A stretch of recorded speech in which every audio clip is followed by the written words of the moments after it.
ನಮಸ್ಕಾರ. Banking book YouTube ಚಾನಲ್ಗೆ ನಿಮ್ಮೆಲ್ಲರಿಗೂ ಸ್ವಾಗತ. ಇವತ್ತು ಕ್ಲಾಸ್ 3 ಅಲ್ಲ. ಏಜಸ್ ಕ್ಲಾಸ್ 3 ಇವತ್ತು. 2 ಕ್ಲಾಸಲ್ಲಿ ನಾವು 32 ಕ್ವಶನ್ ಸಾಲ್ವ್ ಮಾಡಿದೀವಿ ಅನ್ಸುತ್ತೆ. 32 ಕ್ವಶನ್. ಈ ಕ್ಲಾಸಲ್ಲಿ ಒಂದು 10 to 15 ಕ್ವಶನ್ ಸಾಲ್ವ್ ಮಾಡೋಣ. ಸ್ವಲ್ಪ ಲೆವೆಲ್ ಅಪ್ ಆಗಿರ್ತವೆ ಕ್ವಶನ್ಸ್, ಸ್ವಲ್ಪ ಲೆವೆಲ್ ಇನ್ಕ್ರೀಸ್ ಆಗಿರ್ತೈತೆ ಲಾಸ್ಟ್ ಕ್ಲಾಸಲ್ಲಿಗಿಂತ. ಆಮೇಲೆ ಲಾಸ್ಟ್ ಕ್ಲಾಸಲ್ಲಿ ಕೆಲವೊಂದು ಡೌಟ್ ಕ್ವಶನ್ಸ್ ಕೂಡ ನಾನು ಸಾಲ್ವ್ ಮಾಡಿದ್ದೆ. ಅದು ಯಾರು ಕೇಳಿದ್ರೆ ಅವ್ರು ನೋಡಿದಿರ ಅಂತ ಅನ್ಕೊಂತೀನಿ. ನಿಮ್ಗೆ ಏಜಸ್ ಮೇಲೆ ಆಗ್ಲಿ, ಇಲ್ಲಿವರೆಗೂ ಕಂಪ್ಲೀಟ್ ಮಾಡಿರೋದಕ್ಕಂತ ಯಾವುದೇ ಟಾಪಿಕ್ ಆಗಿರ್ಲಿ, ಅದ್ರ ಮೇಲೆ ಡೌಟ್ ಬಂತಂದ್ರೆ ವಾಟ್ಸಪ್ ಗ್ರೂಪ್ ಲಿಂಕ್ ಕೊಟ್ಟಿರ್ತೇನೆ ಡಿಸ್ಕ್ರಿಪ್ಷನ್ ಅಲ್ಲಿ. ಅಲ್ಲಿಂದ ನೀವು ಆ ಡೌಟ್ಸ್ ಗಳನ್ನ ಕೇಳ್ಬೋದು. ಓಕೆ, ಇವತ್ತಿನ ಕ್ಲಾಸ್ ಸ್ಟಾರ್ಟ್ ಮಾಡೋಣ. ಹಿಂದಿನ ವಿಡಿಯೋ ನೋಡಿರಲಿಲ್ಲ ಅಂತ ಡಿಸ್ಕ್ರಿಪ್ಷನ್ ಅಲ್ಲಿ ಲಿಂಕ್ ಕೊಟ್ಟಿರ್ತೀನಿ. ಫೌಂಡೇಶನ್ ಬ್ಯಾಚ್ ಸ್ಟಾರ್ಟ್ ಮಾಡಿ ಆಲ್ರೆಡಿ ಇವಾಗ 9 ವೀಕ್ ಆಯ್ತು ಅನ್ಸುತ್ತೆ. ಅಲ್ಲಿ ಇವಾಗ ಕಾಂಟ್ ಅಲ್ಲಿ 6 ಚಾಪ್ಟರ್ ಕಂಪ್ಲೀಟ್ ಆಗಿರ್ತದೆ. 6 or 7 ಅನ್ಸುತ್ತೆ. ರೀಸನಿಂಗ್ ಅಲ್ಲಿ 5 ಚಾಪ್ಟರ್ ಕಂಪ್ಲೀಟ್ ಆಗಿದ್ದಾವೆ. ಇದು ಲಾಸ್ಟ್ ಕ್ಲಾಸ್ ಏಜಸ್. ರೀಸನಿಂಗ್ ನಾಳೆಯಿಂದ ನಾವು ರೀಸನಿಂಗ್ ಸ್ಟಾರ್ಟ್ ಮಾಡೋಣ. ರೀಸನಿಂಗ್ ಅಲ್ಲಿ ನಾವು ಫಸ್ಟ್ ಇವಾಗ ಆರ್ಡರ್ ಅಂಡ್ ರ್ಯಾಂಕಿಂಗ್ ಕಂಪ್ಲೀಟ್ ಮಾಡೋಣ ಒಂದು 4 ಡೇಸ್ ಅಲ್ಲಿ. ಅದಾದ ನಂತರ ಸಿಟ್ಟಿಂಗ್ ಅರೇಂಜ್ಮೆಂಟ್ ಪಜಲ್, ಆಮೇಲೆ ಉಳಿದಿರೋ ಟಾಪಿಕ್ ಗಳನ್ನ ಆಮೇಲೆ ಮಾಡೋಕ್ಕಾಗತ್ತೆ ಸಿಟ್ಟಿಂಗ್ ಅರೇಂಜ್ಮೆಂಟ್ ಪಜಲ್ ಆದ. ಓಕೆ, ಇವತ್ತಿನ ಕ್ಲಾಸ್ ಸ್ಟಾರ್ಟ್ ಮಾಡೋಣ. First question. ಇನ್ನೊಂದು, ನಿಮ್ಗೆ ಈ ವಿಡಿಯೋಗಳು ಕ್ವಶನ್ಸ್ಗಳು ರೆಡಿ ಮಾಡಿ ವಿಡಿಯೋ ಅಪ್ಲೋಡ್ ಮಾಡಿ ಇಷ್ಟೆಲ್ಲ ಮಾಡೋದು ಸಿಕ್ಕಾಪಟ್ಟೆ ಟೈಮ್ ತಗೊಳತ್ತೆ. ವಿತ್ ನಂದು ಬ್ಯಾಂಕ್ ವರ್ಕ್ ಜೊತೆ ಇದೆಲ್ಲ ಮಾಡಬೇಕು. ಅದಕ್ಕೋಸ್ಕರ ನಿಮ್ಮ ಅಭಿಪ್ರಾಯವನ್ನ ಕಮೆಂಟ್ ಬಾಕ್ಸ್ ಅಲ್ಲಿ ತಿಳಿಸಿದ್ರೆ ನನಗೆ ನೆಕ್ಸ್ಟ್ ಕ್ಲಾಸ್ ಮಾಡೋಕ್ಕೆ ಅದು ಹೆಲ್ಪ್ ಆಗುತ್ತೆ. ಓಕೆ, ಏನೇ ಮಿಸ್ಟೇಕ್ ಇದ್ರೂ ಕೂಡ ನೀವು ಹೇಳ್ರಿ, ಅದನ್ನ ನಾನು ಸರಿಪಡಿಸ್ಕೊಳ್ತೇನೆ. ಇವತ್ತಿನ ಕ್ಲಾಸ್ ಸ್ಟಾರ್ಟ್ ಮಾಡೋಣ. ಫಸ್ಟ್ ಕ್ವಶನ್ ಟೈಮರ್ ಇರುತ್ತೆ. ಪ್ರತಿ ಕ್ವಶನ್ಗೂ 2 ನಿಮಿಷ ಟೈಮ್ ಇರ್ತೈತೆ. ಟೈಮ್ ಆದ ನಂತರ ನಾನು ಸಾಲ್ವ್ ಮಾಡ್ತೀನಿ. First question.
ಓಕೆ, ಏನ್ ಕೊಟ್ಟಿದ್ದ ನಂಗೆ ಸಾಲ್ವ್ ಮಾಡ್ತಾ ಹೋಗೋದಷ್ಟೇ. Father age 16 year. ತಂದೆಯ ವಯಸ್ಸು 16 ವರ್ಷದ ಮೊದಲು was 4 year more than the 150% of the present age of son. ಇನ್ನೂ 4 ಇಯರ್ ಜಾಸ್ತಿ ಇದೆ ಅಂದಮೇಲೆ ಇನ್ನೂ 4 ವರ್ಷ ಕಡಿಮೆ ಮಾಡ್ತೀವಿ. ಈಸ್ ಈಕ್ವಲ್ಸ್ ಟು ಎದಕ್ಕೆ ಈಕ್ವಲ್ ಆಯ್ತು ಅಂದ್ರೆ 150%. 150% value 3/2. 3/2 of the percentage of son. Percentage of son S ತಗೋತೀವಿ. ಎಫ್ ಅಂದ್ರೆ ಪ್ರೆಸೆಂಟೇಜ್ ಆಫ್ ಫಾದರ್. -16 ಎದಕ್ಕೆ ಮಾಡಿದ್ವಿ? 16 ವರ್ಷದ ಹಿಂದ್ಗಡೆ. ಮತ್ತೆ -4 ಎದಕ್ಕೆ ಮಾಡಿದ್ವಿ? ಇನ್ನೂ 4 ವರ್ಷ ದೊಡ್ಡವನಿದ್ದಾನೆ ಫಾದರ್ ಅಂದಮೇಲೆ ಮತ್ತೆ 4 ವರ್ಷ ಕಡಿಮೆ ಮಾಡಿದಾಗ ಈ 3/2 ಸನ್ ವಯಸ್ಸಿಗೆ ಈಕ್ವಲ್ ಆಗ್ತಾನೆ. Okay, the ratio of the age of father 6 year ago. ಈಗ ಇದು ಸಿಂಪ್ಲಿಫೈ ಮಾಡೋಣ. F -20 is equals to 3s/2. Then 2f - 40 is equals to 3s. ಇದು ಇಲ್ಲಿಗೆ ಬಿಡೋಣ. ನೆಕ್ಸ್ಟ್ ಏನು ಕೊಟ್ಟಿದ್ದೇನೆ? Father the ratio of father say 6 year ago. 6 year ago ಅಂತಿದ್ದಾನೆ. F -6 and present age of son. Percentage of son S. ಅದು ratio ಎಷ್ಟಾಗುತ್ತೆ? 5:2. Cross multiplication 2f - 12 is equals to 5s. 2f 2f ಎರಡು ಕಡೆ 2f ಅದ. 2f value direct ಪುಟ್ ಮಾಡ್ಬಿಡೋಣ. 2f ಅಂತಂದ್ರೆ ಏನಾಗುತ್ತೆ ಇಲ್ಲಿ? 2f is equals to 3s -40 ಇದ್ದದ್ದು +40 ಆಗುತ್ತೆ. 2f ಪ್ಲೇಸ್ ಅಲ್ಲಿ 3s + 40 - 12 is equals to 5s. 3s ಈ ಕಡೆ ಹೋಗುತ್ತೆ. 3s ಈ ಕಡೆ ಹೋಯ್ತು ಅಂದ್ರೆ 2s ಉಳಿತೈತೆ. is equals to 40 ಅಲ್ಲಿ 12 ಹೋಯ್ತು ಅಂತಂದ್ರೆ 28. Then S is equals to 14 ಬಂತು. ಎಸ್ ದ ಪ್ರೆಸೆಂಟೇಜ್ ಏನು ಬಂತು? ಸನ್ ದ ಪ್ರೆಸೆಂಟೇಜ್ 14 ಬಂತು. Find the percentage of father. Father percentage ಬೇಕು. ಈಗ ಎಸ್ ದ 14 ಅಂದ್ರೆ 14 42 + 40 is equals to 2f. Then F is equals to 40 42 82 ಆಗುತ್ತೆ. 82/2. Then F is equals to 41. Answer option number C, correct answer. Next question.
Okay. The ratio of age of A 6 year ago is 6 year ago to the age of B 3 year hence is 4:9. ಏನು ಕೊಟ್ಟಿದ್ದ ನಾನು? The ratio of age of A 6 year ago. ಏದು 6 ವರ್ಷದ ಮೊದಲಿಂದು, ಆಮೇಲೆ B 3 year hence. 3 year hence ಅಂತಂದ್ರೆ ಮುಂದ್ಗಡೆ ಫ್ಯೂಚರಲ್ಲಿ plus ಆಗುತ್ತೆ. ಅದ್ರ ರೇಷಿಯೋ ಎಷ್ಟೈತಿ? 4/9. ನೆಕ್ಸ್ಟ್ ಏನು ಕೊಟ್ಟಿದ್ದಾನೆ? Percentage of B to A. B to A ಏನು ಕೊಟ್ಟಿದ್ದಾನೆ? 3:2. ಅಂದ್ರೆ ಎ ಟು ಬಿ ಎಷ್ಟಾಗುತ್ತೆ? ಎ ಇಸ್ ಟು ಬಿ ಎಷ್ಟಾಗುತ್ತೆ? 2:3. ಓಕೆ. ಎಕ್ಸಾಕ್ಟ್ ವ್ಯಾಲ್ಯೂ ಏನು ಅನ್ಕೋತೀವಿ ನಾವು ಇದನ್ನ 2x ಅನ್ಕೋತೀವಿ 3x ಅನ್ಕೋತೀವಿ. A value 2x, B value 3x. ಅದೇ ವ್ಯಾಲ್ಯೂ ಇಲ್ಲಿ ಪುಟ್ ಮಾಡ್ರಿ. 2x minus 6 divided by 3x plus 3 is equals to 4 by 9. ಇಲ್ಲಿ 3 ಅದ ಇಲ್ಲಿ 3 ಅದ, 3 ಮೂರಲೇ ಹೋಗತ್ತೆ, 3 ಒಂದ್ಲೇ 3 ಒಂದ್ಲೇ ಹೋಗತ್ತೆ.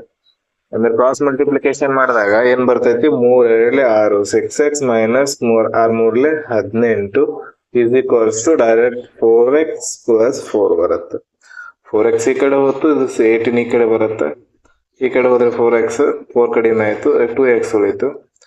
is equals to 18 ಈ ಕಡೆ ಪ್ಲಸ್ ಆಗುತ್ತೆ, 22 ಆಯ್ತು. Then x is equals to 11. ಕೇಳಿರೋದೇನವನು find the percentage of a and b together. 2x plus 3x 5x ಆಗುತ್ತೆ. 5x value ಕೇಳಿದಾನೆ. 5 into 11 55 ಆಗುತ್ತೆ answer. Option number C correct answer. Next question.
Okay.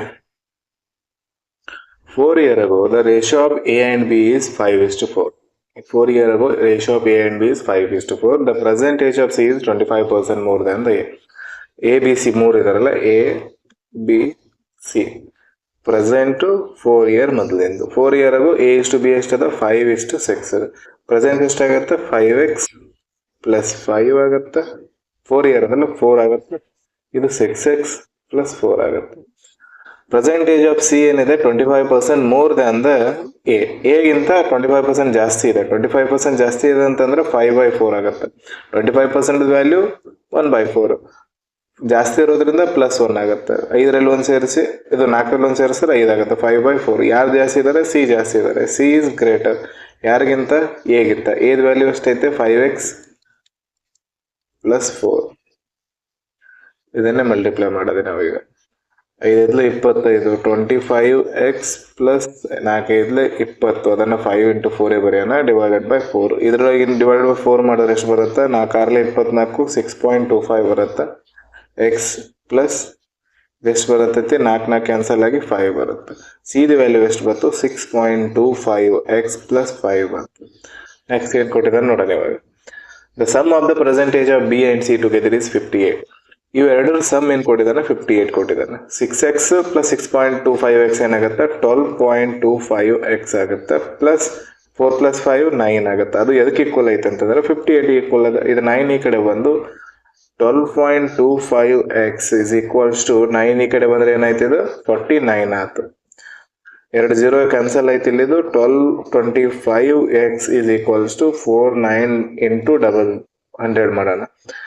ಇಲ್ಲಿಗ 7 ಹೋಗುತ್ತೆ check ಮಾಡ್ರಿ. ಈಗ 7 1 7, ಎಷ್ಟು ಉಳಿತೈತಿ? 5 ಉಳಿತು, 52 ಆಯ್ತು. 7 ಏಳೆ 49, 3 ಉಳಿತು, 7 ಐದಲೆ 35, 175. 175 ಎಕ್ಸ್ ಇಂಟು 7 ಏಳೆ 7 ಇಂಟು 100 ಬಂತು. ಇದು ಈಸ್ ಈಕ್ವಲ್ ಟು 7 ಇಂಟು 100 ಬಂತು.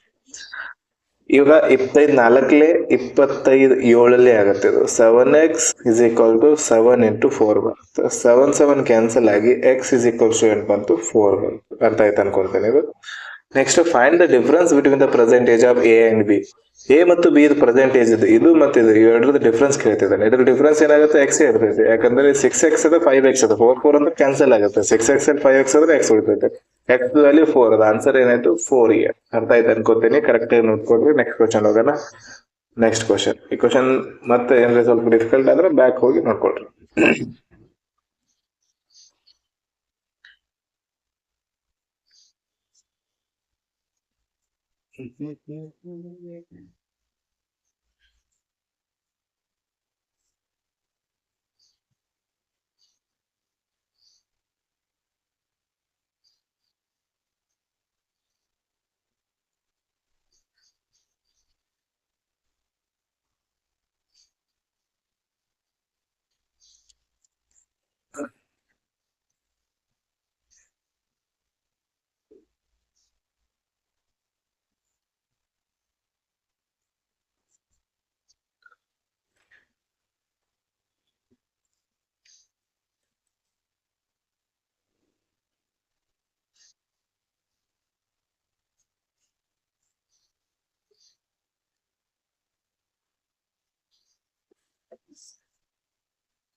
ಸಾಲ್ವ್ ಮಾಡಿದ್ರೆ ಅಂತ ಅನ್ಕೋತೀನಿ. ನೋಡೋಣ. The ratio of age of Priya and queen. Priya queen ratio ಏನೈತೆ? 5:4. And the ratio of age of Reshma and Shabana. Reshma ಮತ್ತು ಶಬಾನ ಇವರಿಬ್ಬರದು ವಯಸ್ಸಿನ ರೇಷಿಯೋ ಎಷ್ಟು? 3:4. ಎರಡು ಸೆಪರೇಟ್ ರೇಷಿಯೋ ಕೊಟ್ಟಾಗ ಎಕ್ಸಾಕ್ಟ್ ವ್ಯಾಲ್ಯೂ ಹೆಂಗ್ ಬರೀತೀವಿ? ಇದು 5x, ಇದು 4x, ಇದನ್ನ 3y, ಇದು 4y ಅಂತ ಬರೀತೀವಿ. ನೆಕ್ಸ್ಟ್ ಹೋದ್ರಿ. If the Shabana is 8 years older than the queen. Queen ಗಿಂತ ಶಬಾನ 8 ವರ್ಷ ದೊಡ್ಡವಳಿದಾರೆ ಅಂದ್ರೆ 4y ಇದು ಶಬಾನದ ವಯಸ್ಸೈತೆ, ಕ್ವೀನ್ ಏನದು 4x ಅದ. ಇವ್ರಿಬ್ರದ್ದು ಮೈನಸ್ ಮಾಡಿದಾಗ 8 ವರ್ಷ ಬರುತ್ತೆ. ಯಾಕಂದ್ರೆ ಇವ್ರು ದೊಡ್ಡವಳಿದಾರೆ ಶಬಾನ. ಏನಾಯ್ತು next? y minus x is equals to 4 1 4 ಇರಲಿ. y ಮೈನಸ್ ಎಕ್ಸ್ ವ್ಯಾಲ್ಯೂ ಏನು ಬಂತು? 2 ಬಂತು. Next. And Reshma is 2 years older than Priya. ಪ್ರಿಯಾಗಿಂತ ರೇಷ್ಮಾ ಏನಿದಾಳೆ 2 ವರ್ಷ ದೊಡ್ಡವಳಿದಾಳೆ. ಪ್ರಿಯಾಗಿಂತ ರೇಷ್ಮಾ ದೊಡ್ಡವಳಿದಾಳೆ ಅಂದ್ರೆ 3y minus 5x is equals to 2 ಇರ್ತಾವೆ. ಇವಾಗ ನೆಕ್ಸ್ಟ್ ನಾವೇನ್ ಮಾಡ್ಬೇಕು? ಇವಾಗ ಇಲ್ಲಿ ಕ್ಯಾನ್ಸಲ್ ಮಾಡ್ಬೇಕಲ್ಲ. 3 ಐತಿ 5 ಐತಿ, ಇಲ್ಲಿ ಏನು ಕೋಎಫಿಷಿಯಂಟ್ ಇಲ್ಲ. ಕೋಎಫಿಷಿಯಂಟ್ 3 ಅಥವಾ 5 ಬರೋಂಗೆ ಮಲ್ಟಿಪ್ಲೈ ಮಾಡ್ಬೇಕು. ವಾಯರ್ ಕ್ಯಾನ್ಸಲ್ ಮಾಡ್ರಿ, ಇದು ಎಕ್ಸರ್ ಕ್ಯಾನ್ಸಲ್ ಮಾಡ್ರಿ. ನಮ್ಗೆ ಯಾವ್ದು ಬೇಕಾಗಿದೆ? ಪ್ರಿಯಾದ ವಯಸ್ಸು ಬೇಕಾಗಿದೆ. ಪ್ರಿಯಾದು ಏನಾದ್ರು ವೇರಿಯಬಲ್ ಬಾಯ್ ಅದ. ಬಾಯ್ ಅದಂದ್ರೆ ಎಕ್ಸ್ ಕ್ಯಾನ್ಸಲ್ ಮಾಡ್ಬೇಕು ನಾವು. ಎಕ್ಸ್ ಕ್ಯಾನ್ಸಲ್ ಮಾಡ್ಬೇಕಂದ್ರೆ ಇಂಟು 5 ಮಾಡ್ರಿ. ಅದಕ್ಕೆ ಇಂಟು 5 ಮಾಡಿದಾಗ ಇದೇನಾಯ್ತು? 5y minus 5x is equals to 10 ಆಗುತ್ತೆ. ಇದನ್ನ ಇದ್ರಲ್ಲಿ ಮೈನಸ್ ಮಾಡ್ರಿ. 3y minus 5x is equals to 2 ಐತೆ. ಮೈನಸ್ ಮಾಡಿದಾಗ ಇದ್ರ ಸಿಂಬಲ್ ಮೈನಸ್ ಆಗತ್ತೆ, ಇದ್ರ ಸಿಂಬಲ್ ಪ್ಲಸ್ ಆಗತ್ತೆ, ಇದ್ರ ಸಿಂಬಲ್ ಮೈನಸ್ ಆಗತ್ತೆ. ಓಕೆ. 3y ಉಳಿತು ಅಂದ್ರೆ ಇಲ್ಲಿ ಎಷ್ಟು ಉಳಿತು? 2y ಉಳಿತು. 5x ಪ್ಲಸ್ ಮೈನಸ್ 2 ಇದ್ದದ್ದು ಕ್ಯಾನ್ಸಲ್ ಆಗ್ತಾವೆ. ಇಸ್ ಈಕ್ವಲ್ಸ್ ಟು -2 ಹೋಯ್ತು ಅಂದ್ರೆ 8 ಉಳಿತು. Then y is equals to ಎಷ್ಟು ಬಂತು? 4 ಬಂತು. y ಇಸ್ ಈಕ್ವಲ್ಸ್ ಎಷ್ಟು ಬಂದು? 4 ಬಂತು. ಕೇಳಿರೋದೇನವರು? Find the sum of the present. Okay, ಎಲ್ಲರದ್ದು ಪ್ರೆಸೆಂಟೇಜ್ ಸಮ್ ಬೇಕಾಗಿದೆ ನಿಮಗೆ. ಪ್ರತಿಯೊಬ್ಬರದು ಪ್ರೆಸೆಂಟೇಜ್ ಸಮ್ ಬೇಕಾಗಿದೆ. y ಇಸ್ ಈಕ್ವಲ್ಸ್ ಟು 4 ಅಂತಂದ್ರೆ x ಇಸ್ ಈಕ್ವಲ್ಸ್ ಟು ಎಷ್ಟಾಗತ್ತೆ? 2 ಆಗತ್ತೆ. y ಇಸ್ ಈಕ್ವಲ್ಸ್ ಟು 4 ಅಂದ್ರೆ x ಇಸ್ ಈಕ್ವಲ್ಸ್ ಟು 2 ಆಗುತ್ತೆ. ಇದರಲ್ಲಿ ನೋಡ್ರಿ y ಇಸ್ ಈಕ್ವಲ್ಸ್ ಟು 4 ಹಾಕಿದ್ರೆ ಅಂತಾರೆ, ಇದು 2 ಈ ಕಡೆ ಬಂದು ಇದು x ಈ ಕಡೆ ಹೋದ್ರೆ x ಇಸ್ ಈಕ್ವಲ್ಸ್ ಟು 2 ಆಗುತ್ತೆ. y4x2 ಎಲ್ಲರದು ಬಯಸ್ಬೇಕು ನಮ್ಗೆ ಇವಾಗ. 4x plus 5x 9x ಆಯ್ತು. 9x is equals to 9 into 2 ಆಗತ್ತೆ is equal to 18 ಆಯ್ತು. 4y plus 3y 7y 7y ಆಯಿತು. 7 into 4 4 28 28 ಆಯಿತು. 8 8 16 1 1 2 ಆಯಿತು. 2 2 4 46 ಆನ್ಸರ್ ಇದು. Option number F. ಏಸ್ ಆನ್ಸರ್ ಇದು. ಆಪ್ಷನ್ 1 ತೆಗೀರಿ ಯಾವ್ದಾರ ಒಂದು. 7 ಆಪ್ಷನ್ 6 ಆಗಿದಾವೆ. 5ರಲ್ಲಿ ಒದ್ದಾಡತ್ತೀವಿ ನಾವು. ಇನ್ನು 6 7 ಆಪ್ಷನ್ ಬಂದ್ರೆ ಮುಗ್ದೋದು. ಪ್ರೊಬ್ಯಾಬಿಲಿಟಿ, ಪಾಸಿಬಿಲಿಟಿ, ಇದೇನೊಂದು ಇದಕ್ಕೆ ಏನಂತಾರೆ ನಮ್ಮ ಕನ್ನಡ ಭಾಷೆಯಲ್ಲಿ ತುಕ್ಕ ಹಾಕೋದು, ಈ ಥರ ಎಲ್ಲ ಹೋಗಿಬಿಡತ್ತೆ. ಗೆಸ್, ವೈಲ್ಡ್ ಗೆಸ್, ಆ ಗೆಸ್ ಈ ಗೆಸ್ ಎಲ್ಲನೂ ಹೋಗ್ಬಿಡತ್ತೆ. ಆಲ್ರೆಡಿ 5ನೇ ಸಿಕ್ಕಾಪಟ್ಟೆ ಆಗಿಬಿಟ್ಟಿದ್ದಾವೆ. ನಮ್ಮ ಸ್ಟೇಟ್ ಎಕ್ಸಾಮ್ಗಳಲ್ಲೆಲ್ಲ 4 ಆಪ್ಷನ್ ಇರ್ತಾವೆ ಅಷ್ಟೇ. ಅಲ್ಲಿ ನೀವು ವೈಲ್ಡ್ ಗೆಸ್ ಮಾಡಿ ಏನೇನೋ ಮಾಡಿ ಹಾಕಿ ಬರ್ತೀರಾ, ಅಲ್ಲೇ ರಾಂಗ್ ಆಗ್ತಾವೆ.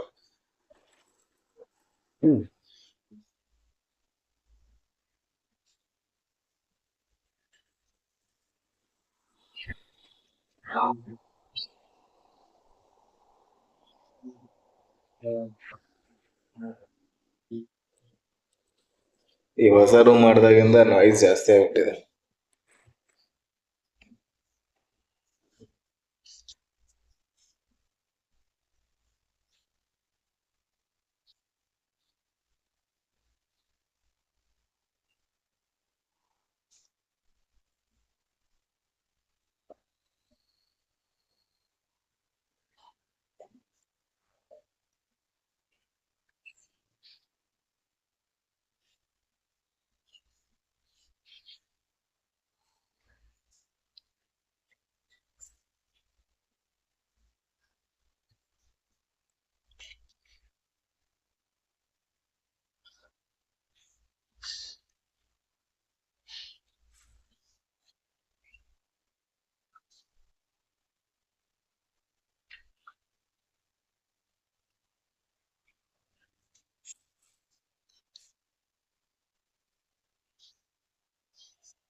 Okay, sum of the percentage of P and Q ಕೊಟ್ಟಿದ್ದಾನೆ. ಪಿ ಪ್ಲಸ್ ಕ್ಯೂ ಎಷ್ಟು ಕೊಟ್ಟಿದ್ದಾನೆ? 80 years. ಇದು ಪ್ರೆಸೆಂಟೇಜ್. ಪಿ ಅಂದ್ರೆ ಪ್ರೆಸೆಂಟ್, ಕ್ಯೂ ಅಂದ್ರೆ ನಾವು ಎಕ್ಸಾಕ್ಟ್ ಒಂದು ನಂಬರ್ ಪಿ ಅಂತ ನೇಮ್ ತಗೊಂಡು ಕ್ಯೂ ಅಂತ ನೇಮ್ ತಗೊಂಡ್ರೆ ಅದು ಪ್ರೆಸೆಂಟ್ ವ್ಯಾಲ್ಯೂನ ಇರ್ತೈತೆ ಯಾವಾಗಲೂ. ಇವಾಗ ಡಾಟರ್ ಸನ್ ಕೊಟ್ಟಿರ್ತಾನೆ, ಡಾಟರ್ ಅಂದ್ರೆ ಡಿ ತಗೋತೀನಿ, ಅದು ಪ್ರೆಸೆಂಟೇಜ್ ಇರ್ತೈತೆ. The ratio of age of P 5 year ago, P 5 year ago, P minus 5 and Q 5 year hence. Q plus 5 year 5 year hence ಅಂದ್ರೆ ಪ್ಲಸ್ 5. ರೇಷಿಯೋ ಏನಾಗುತ್ತೆ? 2/3. Cross multiplication 3p minus 15 is equals to 2q plus 10 ಆಗುತ್ತೆ. 3p minus 2q is equals to 25 ಆಯಿತು. ಇವಾಗ ನಮಗೆ p plus q ಗೊತ್ತೈತಿ. 3p ಅಂದ್ರೆ ಇದಕ್ಕೆ into 3 ಮಾಡಬೇಕು. 2p ಅಂದ್ರೆ ಇದಕ್ಕೆ ಇಂಟು 2 ಮಾಡಿ, 2q ಬೇಕಂದ್ರೆ ಇಂಟು 2 ಮಾಡಿರಿ. q ಇಲ್ಲಿ ಮೈನಸ್ ಆಲ್ರೆಡಿ ಮೈನಸ್ ಮಾಡೋ ಅವಶ್ಯಕತೆ ಏನಿಲ್ಲ, ಡೈರೆಕ್ಟ್ ಇದಕ್ಕೆ ಇಂಟು 2 ಮಾಡಿರಿ. 2p plus 2q is equals to 160. ಇದನ್ನು ಡೈರೆಕ್ಟ್ ಇಲ್ಲಿ ತಂದಿಡೋಣ. 3p minus 2q is equals to 25. 3p 2p ಸೇರಿಸಿ 5p ಆಯ್ತು. q ಪ್ಲಸ್ ಮೈನಸ್ ಇದು ಕ್ಯಾನ್ಸಲ್ ಆಯ್ತು. ಇದೇನಾಯ್ತು? 185. ಇಲ್ಲಿ 5 ಒಂದಲೇ 5 3 15, 5 7 35. p ದ ವ್ಯಾಲ್ಯೂ ಏನ್ ಬಂತು? 37. q ಎಷ್ಟು ಬರ್ತೈತಿ? p 37 ಅಂತಂದ್ರೆ 87 ಅಲ್ಲಿ 37 ಹೋದ್ರೆ q 80 ಅಲ್ಲಿ 37 ಹೋದ್ರೆ q ದ ವ್ಯಾಲ್ಯೂ ಏನ್ ಬರ್ತೈತಿ? 43. ನೆಕ್ಸ್ಟ್ ಏನ್ ಕೇಳಿದ ನಾನು ಪಿ ಮತ್ತು ಕ್ಯೂ ಸಿಕ್ತು. Find the ratio of age of P 3 year ago, P plus 3 year hence ಅಲ್ಲ, P 3 year hence to the age of Q 3 year ago, Q 3 year ago ಇದೆ ಕೇಳಿದಾನೆ. P ಅಂದ್ರೆ ಎಷ್ಟದ 37 ಪ್ಲಸ್ 3, ಕ್ಯೂ ಅಂದ್ರೆ ಎಷ್ಟದ 40 minus 3 ಎಷ್ಟಾಗತ್ತೆ ಇದು? ಮೇಲ್ಗಡೆನು 40 ಆಗತ್ತೆ, ಇದು 43 ಅದಲ್ಲ, 43 ಮೈನಸ್ 3, ಕೆಳಗಡೆನು 40 ಆಗುತ್ತೆ. ಆನ್ಸರ್ ಏನಾಯ್ತು 1/1, 1:1. Option number A correct answer. Easy question ಇತ್ತು. Next question.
Reena, the present age, is 3 times her daughter.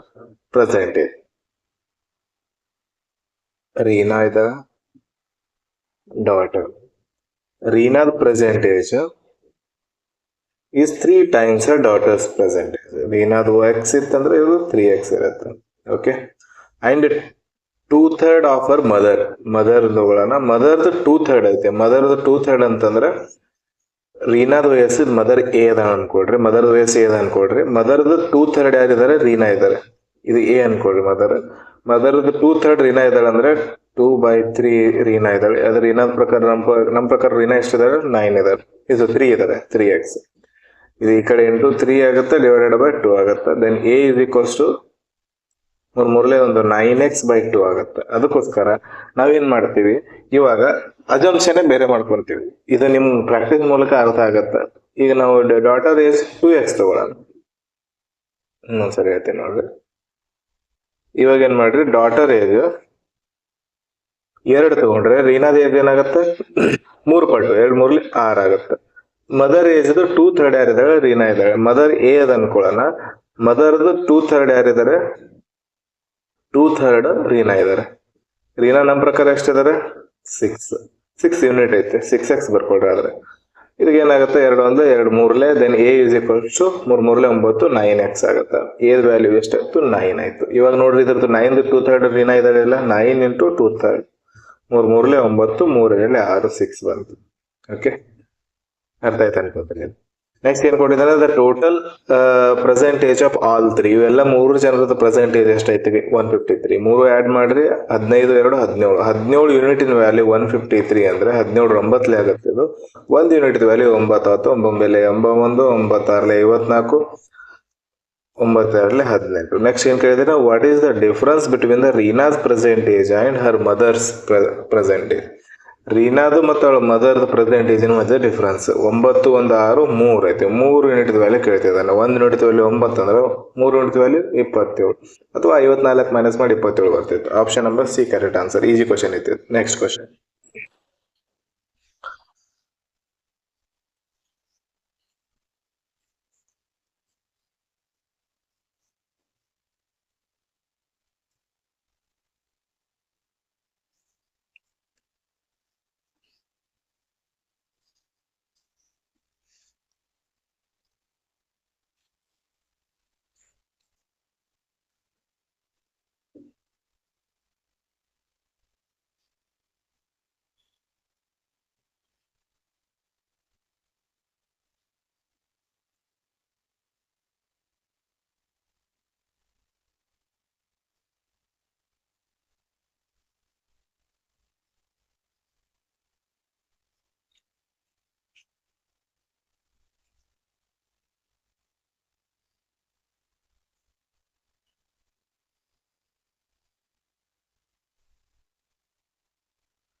Okay.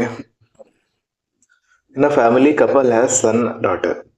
Couple son ಇದಾರೆ, ಡಾಟರ್ ಇದ್ದಾರೆ. ದ ಏಜ್ ಆಫ್ ದ ಫಾದರ್ನು ಇದ್ದಾರೆ. ಕಪಲ್ ಅಲ್ಲ, ಕಪಲ್ ಅಂದ್ರೆ ಫಾದರ್ ಮದರ್ ಇರ್ಬೇಕಲ್ಲ. 4 ಜನ ಇದ್ದಾರೆ. The age of the father is 4 times the age of the daughter. Daughter age 1 ಇತ್ತಂದ್ರೆ ಫಾದರ್ ಏಜ್ 4 ಆಗುತ್ತೆ, 4 times. And that of is daughter and the age of the son is half of the ಮದರ್ದು 2 ಇತ್ತಂದ್ರೆ son ಎಷ್ಟಿರುತ್ತೆ? 1 ಇರುತ್ತೆ. ಇದು X variable ಅಲ್ಲಿ daughter X ಇದ್ರೆ father ಏನಿರ್ತಾನೆ 4x ಇರ್ತಾನೆ. ಮದರ್ 2y ಇದ್ರೆ ಸನ್ ಇರ್ತಾರೆ y ಇರ್ತಾನೆ. Mother half. ಓಕೆ, ಎಲ್ಲ ಬರ್ದ್ವಿ. ಸೇಮ್ ಇನ್ ನೆಕ್ಸ್ಟ್ ಏನಾಗಲ್ಲ, 2 ಇಕ್ವೇಶನ್ ಫಾರ್ಮ್ ಆಗ್ತದೆ, ಇಕ್ವೇಶನ್ ಸಾಲ್ವ್ ಮಾಡೋದು ಅಷ್ಟೇ. The wife is 8 years younger than the husband. Wife 8 ವರ್ಷ ಸಣ್ಣದಾರೆ ಹಸ್ಬೆಂಡ್ಗಿಂತ. ಅಂದರೆ 4x minus 2y is equals to 8 ಐತಿ. 2x minus y is equals to 4 ಆಗುತ್ತೆ ಅಷ್ಟೇ. ನೆಕ್ಸ್ಟ್ ಏನೈತಿ? And the son is 6 years older than ಸಿಸ್ಟರ್ಗಿಂತ son 6 ವರ್ಷ ದೊಡ್ಡವನಿದ್ದಾನೆ. y minus x is equal to 6 ಆಗುತ್ತೆ. y ದ ವ್ಯಾಲ್ಯೂ ಎಷ್ಟಾಗುತ್ತೆ?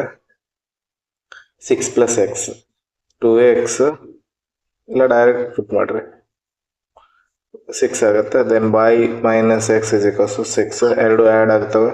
y cancel. 2x ಒಳಗೆ x ಹೋಯ್ತು ಅಂತಂದ್ರೆ x ಉಳಿತು. x ಇಸ್ ಈಕ್ವಲ್ಸ್ ಟು 10 ಆಗುತ್ತೆ. x ಇಸ್ ಈಕ್ವಲ್ಸ್ ಟು 10 ಅಂತಂದ್ರೆ ಈ ಕಡೆ ಆ್ಯಡ್ ಆಗಿ y ಇಸ್ ಈಕ್ವಲ್ಸ್ ಟು 16 ಆಗುತ್ತೆ. x is equals to 10, y is equals to 16. ಕೇಳಿರೋದೇನು? What is the age of ಮದರ್ದ ಏಜ್ ಏನಾಗುತ್ತೆ? 2y ಐತಿ. y ಇಸ್ ಈಕ್ವಲ್ಸ್ 16, 2y ಅಂತಂದ್ರೆ 32. Option number A correct answer. Easy question ಐತಿ. Next question.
Okay. 8 years ago, Kavya's age was equal to the sum of the present age of her one son and one son. ಕಾವ್ಯದ ಕಾವ್ಯದ ವಯಸ್ಸು 8 ವರ್ಷದ ಹಿಂದೆ. ಕಾವ್ಯದ ವಯಸ್ಸು 8 year ಆಗೋದು. ಕಾವ್ಯದ ವಯಸ್ಸು ಎಷ್ಟಿದೆ ಈಕ್ವಲ್ ಐತೆ ಸನ್ದು ಮತ್ತು ಪ್ರೆಸೆಂಟ್ದು, ಸನ್ ಮತ್ತು ಡಾಟರ್ದು ಪ್ರೆಸೆಂಟ್ ವಯಸ್ಸಿಗೆ. ಸನ್ ಇದ್ದಾನೆ, ಡಾಟರ್ ಇದ್ದಾಳೆ. 8 ವರ್ಷದ ಮೊದಲಿನ ವಯಸ್ಸು, ಇವಾಗ ಪ್ರೆಸೆಂಟ್ ವಯಸ್ಸು 8 ವರ್ಷದ ಮೊದಲಿನ ವಯಸ್ಸು. ಓಕೆ, ಪ್ರೆಸೆಂಟ್ ಏಜ್ ಕೆ ಅಂತ ತಗೊಳ್ಳೋಣ. ಕಾವ್ಯ ಅಂದು 8 ವರ್ಷದ ಹಿಂದ್ಗಡೆ ಅಂದ್ರೆ K-8 ಆಗುತ್ತೆ. ನೆಕ್ಸ್ಟ್ ಓದೋಣ ಏನೈತಿ, 5 year ಹೆನ್ಸ್. 5 year ಹೆನ್ಸ್ ಇದು 8 year ಮೇಲ್ಗಡೆದ 5 year ಹೆನ್ಸ್ ಅಂತಿದೆ. ಪ್ರೆಸೆಂಟ್ ಏಜ್ ಇಂದ ಮುಂದ್ಗಡೆ 5 year ಹೆನ್ಸ್ ಯಾವಾಗ ಹೆನ್ಸ್ ಕೊಟ್ಟ ಅಂತಂದ್ರೆ the ratio between the age of her daughter and son. Daughter and son ಮಧ್ಯೆ ರೇಷಿಯೋ ಎಷ್ಟೈತೆ? 6:5. 6x 5x ಅಂತ ಅನ್ಕೊಳ್ಳೋಣ ಇದನ್ನು. ಅಂದ್ರೆ ಪ್ರೆಸೆಂಟ್ ಏಜ್ ಎಷ್ಟಾಗತ್ತೆ ಇವ್ರದ್ದು? ಪ್ರೆಸೆಂಟ್ ಏಜ್ ಏನಾಯ್ತು? 5x -5. 5 ವರ್ಷ ಹಿಂದ್ಗಡೆ ಹೋಗ್ಬೇಕಲ್ಲ. ಪ್ರೆಸೆಂಟ್ ವಯಸ್ಸು ಅಂದ್ರೆ 6x -5. ಪ್ರೆಸೆಂಟ್ ವಯಸ್ಸು ಬಂತ ಎಲ್ಲರದು. ಇವಾಗ ಏನಂತಿದ್ದಾನೆ ಒಂದೇ ಲೈನ್ ನೋಡ್ರಿ. 8 year ago. 8 year ago ಕಾವ್ಯದ ವಯಸ್ಸು ಎಷ್ಟೈತಿ? K-8. K-8. Present age K ಅಂದ್ರೆ ಕಾವ್ಯದ 8 year ago K-8 is equals to sum of the present age of her son and daughter. Son ಮತ್ತು ಡಾಟರ್ ಪ್ರೆಸೆಂಟ್ ಏಜ್ ಸಮ್ಮಿಗೆ ಈಕ್ವಲ್ ಐತಿ. 6x + 5x ಅಂದ್ರೆ 6x + 5x ಅಂತಂದ್ರೆ 11x. 11x -5 -5 -10 ಆಗುತ್ತೆ. ಇದು minus ಈ ಕಡೆ ಬಂದು ಪ್ಲಸ್ ಆಗುತ್ತೆ. ಕೇದ ವ್ಯಾಲ್ಯೂ ಏನಾಯ್ತು? 11x ಪ್ಲಸ್ ಅದರಿಂದ -2 ಆಯ್ತು. ಕೇದ ವ್ಯಾಲ್ಯೂ 11x -2 ಆಯ್ತು. ಇವಾಗ ಕೆ ವ್ಯಾಲ್ಯೂ ಏನ್ ಬರ್ತೈತಿ? ಇಲ್ಲಿ ಕೆ ಬರೆಯೋದ್ರ ಬದಲು ನಾವು 11x -2 ಅಂತ ಬರಿಬಹುದು. ಕೇದ ಜಾಗದಲ್ಲಿ ಏನ್ ಬರಿಬಹುದು? 11x -2 ಬರಿಬಹುದು. ಕೇದ ಪ್ರೆಸೆಂಟ್ ವಯಸ್ಸು 11x -2. ನೆಕ್ಸ್ಟ್ ಏನಾಯ್ತು ನೋಡ್ರಿ. If the Kavya's husband is 6 year older than her. ಕಾವ್ಯಾಗಿಂತ 6 ವರ್ಷ ಕಾವ್ಯದ husband ದೊಡ್ಡವನಿದ್ದಾನೆ.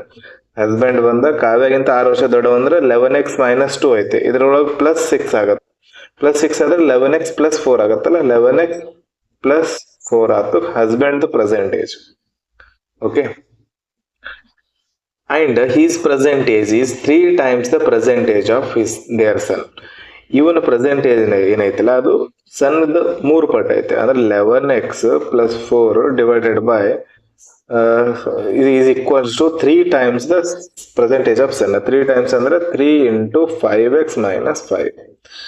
11x + 4 is equals to 5 3 15x - 15 ಆಗುತ್ತೆ. ಇದು 15x ಈ ಕಡೆ ಬಂದು ಏನಾಯ್ತು? 11x 15x ಅಲ್ಲಿ ಹೋದಾಗ 4x ಉಳಿತೈತೆ. 15 ಈ ಕಡೆ ಬಂದು ಏನಾಯ್ತು? 4 ಆ್ಯಡ್ ಆಗಿ 4 ಎಲ್ಲಿಂದ ಬರತೈತಿ? ಎಷ್ಟು ವರ್ಷ ದೊಡ್ಡವನಿಲ್ಲ? 6 year ದೊಡ್ಡವನಿಲ್ಲ. 1 second. 5:6 5:6 ಐತೆ. 5x - 5 6x - 5 ಐತೆ. ಕರೆಕ್ಟ್ ಐತೆ. 5x 11x ಆಯಿತು. 11x -10 ಆಯಿತು. 8 ವರ್ಷದ ಹಿಂದ್ಗಡೆ ಇರೋ ವಯಸ್ಸು ಪ್ರೆಸೆಂಟ್ ವಯಸ್ಸು ಈಕ್ವಲ್ ಐತೆ. 8 ವರ್ಷದ ಹಿಂದ್ಗಡೆ ಇರೋ ವಯಸ್ಸು -10 ಹೋಯ್ತು, -2 ಉಳಿತೈತೆ. ಓಕೆ, 6 year ಪ್ರೆಸೆಂಟ್ ಇದಕ್ಕಿಂತ ದೊಡ್ಡದಂದ್ರೆ 4 ಆಯಿತು. 4 ಕರೆಕ್ಟ್ ಐತೆ. 5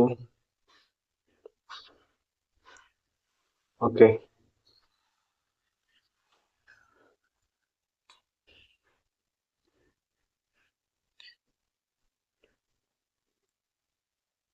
ಈ ಕ್ವಶನ್ದು ನೋಡೋಣ. 15 ಅಲ್ಲಿ 4 15x ಐತಲ್ಲ, ಇದು ಈ ಕಡೆ ಬಂದು 19 ಆಗುತ್ತೆ. 4x x is equals to 19/4 ಆಗುತ್ತೆ. ನೆಕ್ಸ್ಟ್ ಏನ್ ಕೇಳಿದ್ರೆ what is the present age of the total present age. x is equals to 19/4. ಸ್ವಲ್ಪ ವ್ಯಾಲ್ಯೂ ಅಲ್ಲಿ ಮಿಸ್ಟೇಕ್ ಆಗಿದೆ ಇದು ಕ್ವಶನ್ಸ್ ಫ್ರೇಮಿಂಗ್ ಅಲ್ಲಿ. 6x ಏನದ 6x × 19/4 ಬರ್ದ್ವಿ. ನೆಕ್ಸ್ಟ್ ಏನಾಗುತ್ತೆ? -5 ಅದ. 2 3 2 2 19 3 60 ಒಂದು 57 ಆಗುತ್ತೆ. 57/2 -5. 57/2 ಅಂತಂದ್ರೆ 56 ಅಂದ್ರೆ 28.5 ಆಗುತ್ತೆ. -5 ಅಂದ್ರೆ 23.5. 23.5 ಆಪ್ಷನ್ ಇಲ್ಲ ಇಲ್ಲಿ. ಆನ್ಸರ್ 23.5 ಇದ್ರದ್ದು. ಓಕೆ, ಬೇಕಿದ್ರೆ ಇನ್ನೊಂದ್ಸತಿ ಮಾಡಿ ನೋಡೋಣ. ಕಾವ್ಯ ಇದ್ದಾಳೆ, ಡಾಟರ್ ಇದ್ದಾರೆ, ಸನ್ ಇದ್ದಾನೆ, ಆಮೇಲೆ ಹಸ್ಬೆಂಡ್. ಕಾವ್ಯದ 8 ವರ್ಷದ ಹಿಂದ್ಗಡೆ ವಯಸ್ಸೇನಿದೆ ಪ್ರೆಸೆಂಟ್ ವಯಸ್ಸಿನಕ್ಕಿಂತ ಇವರಿಬ್ಬರು ಪ್ರೆಸೆಂಟ್ ವಯಸ್ಸಿಗೆ ಈಕ್ವಲ್ ಐತೆ. ನೆಕ್ಸ್ಟ್ ಏನು ಕೊಟ್ಟಿದ್ದಾರೆ, ಡಾಟರ್ ಆ್ಯಂಡ್ ಸನ್ದು ಏನೈತಿ ಇದು ರೇಷಿಯೋ ಅನ್ನೋದು 6:5. 6:5 ಯಾವಾಗಿದು 5 ಇಯರ್ ಹೆನ್ಸ್. 5 ಇಯರ್ ಹೆನ್ಸ್ 6:5 ಅದ. ದೆನ್ ಪ್ರೆಸೆಂಟೇಜ್ ಏನಾಗುತ್ತೆ 6x - 5 5x - 5. ಕಾವ್ಯ ಮೈನಸ್ 8 ವರ್ಷದ ಹಿಂದ್ಗಡೆ ವಯಸ್ಸು ಏನಾಗುತ್ತೆ 6x - 5 ಅಂದರೆ 6x + 5x ಎರಡು ಸೇರಿಸಿ 11x. ಇವೆರಡರ ಸಮ್ ಮಾಡಿದ್ರೆ -10 ಆಗುತ್ತೆ. -8 ಈ ಕಡೆ ಹೋಗಿ ಕಾವ್ಯದ ಪ್ರೆಸೆಂಟ್ ವಯಸ್ಸು 8 ಹೋದರೆ 2 ಉಳಿತೈತಿ. 11x - 2 ಉಳಿತು. ಓಕೆ, ಆಮೇಲೆ ಕಾವ್ಯದ ವಯಸ್ಸು ಪ್ರೆಸೆಂಟ್ ವಯಸ್ಸು ಎಷ್ಟು ಬಂತು 11x - 2. ಇವಳಿಗಿಂತ 6 ವರ್ಷ ಯಾರು ದೊಡ್ಡವನಿದ್ದಾನೆ, ಹಸ್ಬೆಂಡ್ ದೊಡ್ಡವನಿದ್ದಾರೆ. 6 ವರ್ಷ ದೊಡ್ಡವನಿದೆ ಅಂದರೆ 11x - 2 ಅಲ್ಲಿ -2 ಹೋಯಿತು. ಇದೇನಾಗುತ್ತೆ 11x + 6 ಅಂದರೆ -2 ಒಂದು ಹೋಯಿತು, +4 ಬರುತ್ತೆ. +4 ಬರುತ್ತೆ. ನೆಕ್ಸ್ಟ್ ಏನು ಕೊಟ್ಟಿದ್ದಾನೆ 11x + 4. ಹಸ್ಬೆಂಡ್ ವಯಸ್ಸು present age of husband is 3 × 3 × ಸನ್ದ ಪ್ರೆಸೆಂಟೇಜ್ ಏನೈತೆ 5x - 5 ಅದು. 11x + 4 = 15x - 15 ಬರುತ್ತೆ. ಅದೇ ಇಲ್ಲಿ ಏನಾಗಬೇಕಾಗಿತ್ತು, ಇದು 3 ಆಗಬೇಕಾಗಿತ್ತು. 6 ವಯಸ್ಸು ಕೊಟ್ಟಿದ್ದಾರಲ್ಲ, ಇಲ್ಲಿ 3 ಮಾಡಿಕೊಂಡ್ರೆ ಆನ್ಸರ್ ಕರೆಕ್ಟ್ ಬರುತ್ತೆ. 6 ಇಯರ್ ಕೊಟ್ಟಿರೋದೆಲ್ಲ 3 ಆಗಬೇಕಾಗಿತ್ತು. ಇಲ್ಲಿ 3 ಆಗಿತ್ತಂದ್ರೆ ಏನಾಗುತ್ತೆ -2 ಇತ್ತಂದ್ರೆ ಇಲ್ಲಿ 1 ಬರುತ್ತೆ. 1 ಬರ್ತಂದ್ರೆ ಇಲ್ಲಿ 1 ಬರುತ್ತೆ, ಇಲ್ಲಿ 1 ಬರುತ್ತೆ. ನೆಕ್ಸ್ಟ್ ಏನಾಯಿತು 11x ಈ ಕಡೆ ಮೈನಸ್ ಆಗಿ 4x ಉಳಿತೈತಿ. 4x - 15 ಈ ಕಡೆ ಬಂದು 16 ಆಗುತ್ತೆ. 4 4 16. ಎಕ್ಸ್ದ ವ್ಯಾಲ್ಯೂ 4 ಬರುತ್ತೆ. ಎಕ್ಸ್ ವ್ಯಾಲ್ಯೂ 4 ಬಂತಂದ್ರೆ ಏನು ಕೇಳಿದಾನೆ, what is the present age of daughter 6x - 5 ಆದರೆ 6 24. 24ರಲ್ಲಿ -5 ಆದರೆ 19 ಬರುತ್ತೆ. ಆಪ್ಷನ್ ನಂಬರ್ ಸಿ ಕರೆಕ್ಟ್ ಆಗಿತ್ತು. ಅದನ್ನು ಕರೆಕ್ಟ್ 23.5 ಆನ್ಸರ್ ಬರ್ಬೋದು. ಆಪ್ಷನ್ ಇಲ್ಲ ಅಲ್ಲ, ಅದಕ್ಕೆ ಈ ರೀತಿ ಏನೋ ಮಿಸ್ಟೇಕ್ ಆಗಿದೆ ಅಂತ ಚೆಕ್ ಮಾಡಕ್ಕೆ ನಾನು ಮಾಡಿರೋದು. ಓಕೆ, ಬಿಡಿಸಿರೋ ಮೆಥಡ್ ಅಂತ. Okay, next question.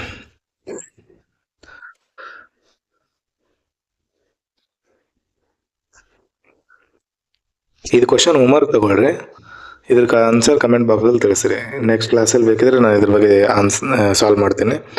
ಅದಾದ್ಮೇಲೆ ನೆಕ್ಸ್ಟ್ ಇದು ಎವರೇಜ್ ಕಾನ್ಸೆಪ್ಟ್ ಯೂಸ್ ಮಾಡ್ಕೊಂಡಿರೋ ಕ್ವಶನ್ ಐತೆ. ಇದನ್ನು ಕೂಡ ನೆಕ್ಸ್ಟ್ ನಾನು ಎವರೇಜ್ ಚಾಪ್ಟರ್ ಚಾಲು ಮಾಡ್ತೀನಲ್ಲ, ಅದಕ್ಕಿಂತ ಮೊದಲು ಇದೊಂದು ಕ್ವಶನ್, ಇದಾದ ನಂತರ ಇದೊಂದು ಕ್ವಶನ್. ಇದು ಕೂಡ ಪೂರ್ತಿ ಎವರೇಜ್ ಕ್ವಶನ್ ಐತೆ. ಎವರೇಜ್ ಏಜಸ್ ಬೇಸ್ಡ್ ಕ್ವಶನ್ ಐತೆ.